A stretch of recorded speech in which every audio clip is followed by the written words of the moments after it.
السلام علیکم ناظرین د نننۍ ورځ اهمترین ویلاګ سره زه یم اعجاز یوسفزی. کتونکو تاسو ګورئ خپل ډیجیټل پلیټ فارم په دې ویلاګ کې به زه ذکر کوم د تحریک انصاف 19 کارکنانو یعنې کوم چې په 9 مئی واقعاتو کې ملوث وو د هغوی د رهایۍ حکم جاري شوی دی. په دې باندې د تحریک انصاف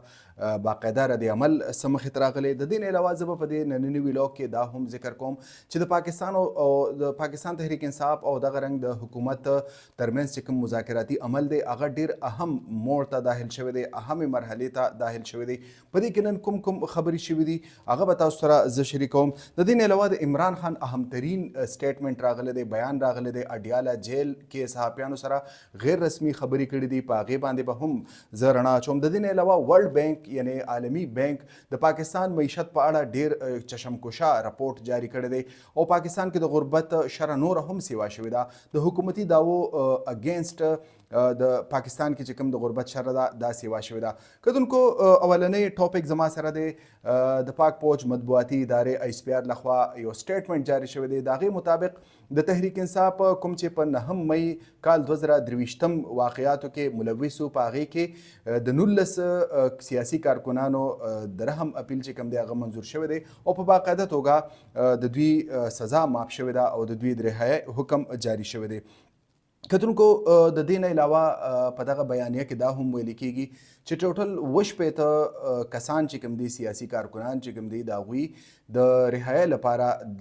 درخواست جمع کړی شو چې پکې 19 کسانو درخواست منظور شوی دی او د 48 درخواست چې کوم دی هغه د نظرثانۍ لپاره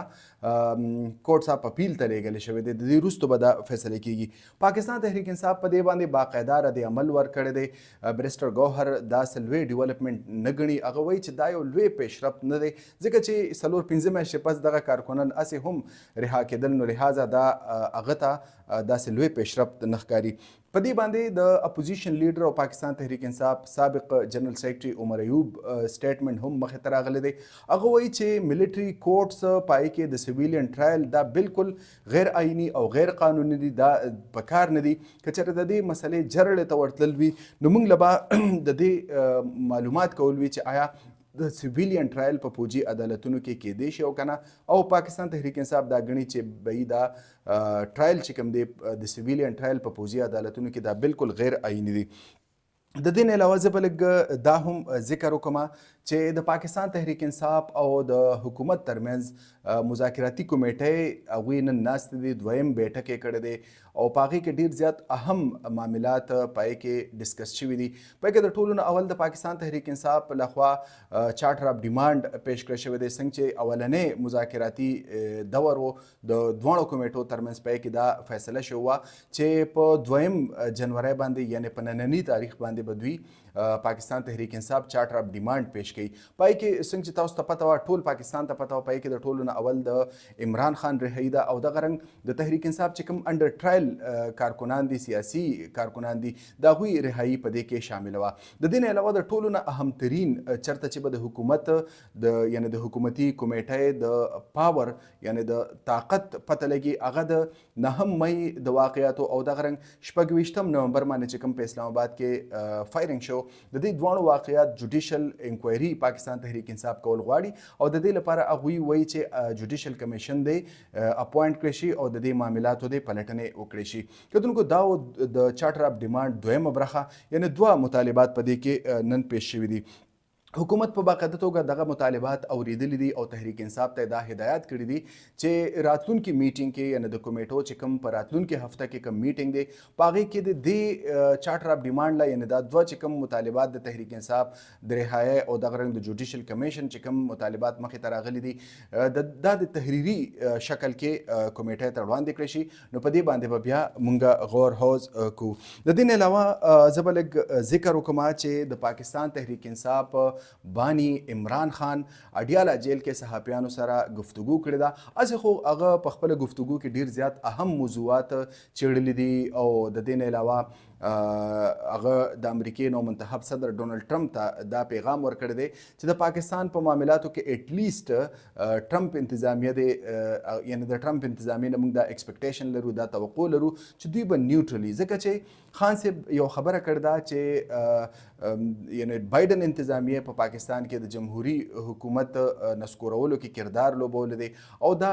کولاو مداخلتو د پاکستان په معاملات کې څنګه چې نېشنل سکیورټي کمیټي په میټینګ کې ویلي شو چې دا یو بلیټنټ انټرفیرنس و د پاکستان په معاملاتو کې چې یو جمهوریت حکومت د ووټ اف نو کانفیډنس په ذریعہ باندې وغورځي نو دا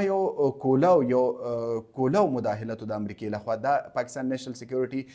کمیټي کې هم دا خبره شوه باقاعده د دې اعلامیه جاری کړې شوې ده نو خان صاحب په باقاعده توګه ډونالد ټرمپ ته دا ویلي دي چې بهی ته پاکستان په معاملاتو کې د بایدن انتظامیې برعکس تاسو نیوټرل اوسئ مطلب امداد هم ته نه غوښتې نه ته قسمه ریلیف غوښتې خان صاحب دا وایي چې زه د هیڅ چا نه ریلیف نه غواړم نه د پاکستان د حکومت نه د پاکستان د فوج نه او نه د امریکای د حکومت نه ځکه چې خان صاحب دا ګڼي چې د یو تحریک دی او هغه تحریک له دی یو جنون شکل ورکول غواړي یعنی یو ارګینیک تحریک په تور دا مخکې بوتل غواړي کتونکو د دې علاوه بنیګاله کې د عمران خان هاوس ارست نظربندۍ په اړه ډیر زیات خبرونه مخې ته راځي مختلف قسمه صحافیان به تاسو اورئ چې هغوی دا وایي چې خان صاحب ته کله زمان پارک کې د پناه یعنی هلته د نظربند کېدو یا د دې علاوه خیبر پښتونخوا ته د تلو یا بنیګاله کې د هاوس ارست کېدو افرز شوي دي یقینا چې په دې خبرونو کې حقیقت شته دی او دا ډیر ښه ده پورې دا خبرونه چې کوم دي بالکل صحیح دي عمران خان ته وخت په وخت ډیر زیات افرونه شوي دي عمران خان وایي چې د بنیګاله افر خو ماته په اټک جیل کې شو یعنی د اډیاله جیل نه مخکې چې کوم دی په اټک جیل کې د لږ وخت لپاره په هغې کې هم بنیګاله کې نظربند کېدو افر شو چې به ته به سیاسي سرګرمو کې حصه نه اخلې او بلکې خان صاحب دا وایي چې کله هغه بنیګاله هاوس کې د ګرفتارۍ نه مخکې په هغه وخت کې هغه ته دا ویلي شو ځینې صحافیان دا دعوه لري چې خان صاحب ته ویلي شو چې د ملک نه بهر لاړه بهرحال عمران خان په خپل موقف باندې کلک ولاړ دی هغه په پاکستان کې ټیکاو شو د نورو لیډرانو په شان خاص کر د سابق وزیر اعظم میاں نواز شریف صاحب برعکس څنګه چې هغه په مختلفو مرحلو باندې د ملک نه بهر تلي د یو ډیل په نتیجه کې عمران خان دا ډول ډیل اخیستلو نه په مکمله توګه انکار کړی دی او دا د عمران خان د قول و فعل نه په باقاعده توګه ثابت دي کتونکو د ویلوګ په دې برخه کې به زه ذکر کوم چې کوم د حکومت سره مذاکرات د تحریک انصاف شروع دي په هغې اړه د خیبر پښتونخوا وزیر اعلی علي امین ګنډاپور څوک چې په دې مذاکراتو کې نن شامل هم وو هغه په باقاعده توګه دا ویلي دي چې ډېر زیات ماته داسې ښکاري چې یعنې د مسایلو حل به تلاش کړی شي او حکومت هم داسې غواړي چې د مسایلو حل تلاش کړی شي اوس د حکومت نه د هغه څه مطلب دی چې آیا د حکومت نه د میاں شهباز شریف صاحب حکومت د هغه مطلب دی او کنه اسټابلیشمنت داغه مطلب دی خو بهرحال هغه دا هم خبره کړې ده چې دا هر څه کیږي یعنی مذاکرات چې کیږي د حکومت او د پاکستان تحریک انصاف ترمنځ چې کوم خبرې اترې روان دي دا د اسټابلیشمنت د باقاعده رضامندۍ وروستو کیږي کتونکو د دې ویلاګ په اخره کې بعد ذکر کوم چې ورلد بانک د پاکستان د معیشت په اړه یعنی د غربت په اړه ډیر زیات اهم او چشمکشا راپورټ جاری کړی دی د دې راپورټ مطابق پاکستان کې کال 2023 کې کوم چې 16 ورځې وړاندې تیر شوی دی په دې کې د غربت شرح سیوا شوې ده یعنی حکومت خو یو خوا دعوې لري چې به مونږ مهنګایي کمه کړله مونږ سی پی آی کې چې کوم دی د خلکو استطاعت سیوا کو د دې نه علاوه فلاني سیکټر کې سټاک ایکسچینج کې دا زموږ کامیابی دی خو بهرحال چې کوم بنیادی انډیکیټرز دي د معیشت په کې غربت دی په هغې کې چې کوم دی ایکسپورټ امپورټ دی د دې نه علاوه پروډکشن چې کوم دی جی ډي پی دا د جی ډي پی ګروث دی په هغې کې حکومت داسې خاطرې خوا کامیابی نه دي ترلاسه کړي نو ورلد بانک په خپل رپورټ کې وایي چې پاکستان کې په کال 2023 کې غربت شره سیوا شوې ده او دا شره 2% سیوا شوې ده د دې په نتیجه کې تقریبا 1 کروڑ 13 لکه خلک غربت ښکار شوي دي یعنی په 40 کروڑ خلکو کې د مخکې نه د غربت ښکارو نیم په نیمه د غربت لکیر نه لاندې او بیا صرف په دې یو کال کې د میاں شهباز شریف صاحب د حکومت مرهون منت 1 کروڑ 13 لکه خلک مزید غربت ښکار شوي دي یعنی د غربت دغه کټګوري ته داخل شوي دي کتونکو زه به لږ ذکر وکړم چې دا مهال یعنی په دسمبر 2023 کې پاکستان کې د غربت شرح 25.2 یقینا دا یو ډیر های فګر دی د تیر کال په نسبت دا 2% سیوا دی. تیر کال تقریبا د دې غربت شرح پاکستان کې د غربت شرح تقریبا 19% وا. یعنی دا اوسنی سټیټسټکس چې کوم دی دا د تحریک انصاف چې کله حکومت او کله چې کووډ 19 پینډیمک پاکستان کې او په ټوله دنیا کې کووډ 19 چې کوم دی خپل پنجې خخې کړې وي، کاروبارونه بندو، عالمي تجارت بندو، په هغه کې عمران خان حکومت او په هغه کې چې کوم دی په باقاعده توګه دغه فګر 40.6% ته رسیدلو. یعنی نن 25.2% دی، یعنی منګي دامره غربت دامره سیوا شوی دی. د دې علاوه د عمران خان چې کوم اخیری میاشت وه یعنی اپریل 9 اپریل 2022 باندې کله چې عمران خان حکومت نسکور کړی شو، په هغه موقع باندې د پاکستان د غربت شرح وا 19%. یعنی د یو داسې حکومت چې هغه 3.5 کاله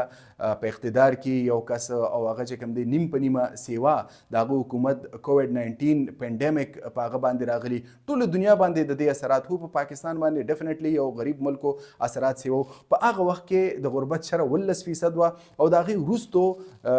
د کووډ 19 ته صرف د سیلاب یو 2 پیرې سیلاب راغلی دی، خو بهرحال د سیلاب په مت کې ډیر زیات امداد پاکستان ته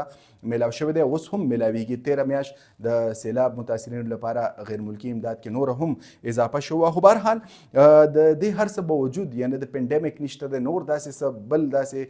آفت نشته دی، د دې باوجود د منګای شرح صرف په 2 کالو کې د 19% نه 25.2% ته د غربت شرح رسیدلې ده. پاکستان کې تیر کال څنګه چې ما ذکر وکړ چې 1.13 کروڑ خلک مزید د غربت دغه دایرې ته داخل شوي دي. یعنی د پاکستان اکانومي د ورلد بانک رپورټ چې کوم دی دا بالکل راښکاره کړی دی او د بالکل عام خلکو ته راښکاره کړی دی چې د پاکستان اصل پوزیشن معاشي پوزیشن څه دی. کتونکو دا د نننۍ ورځ اهم ترین ویلاګ، راتلونکي ویلاګ پورې اجاز یوسفزۍ ته اجازت ورکړئ. د الله په امان.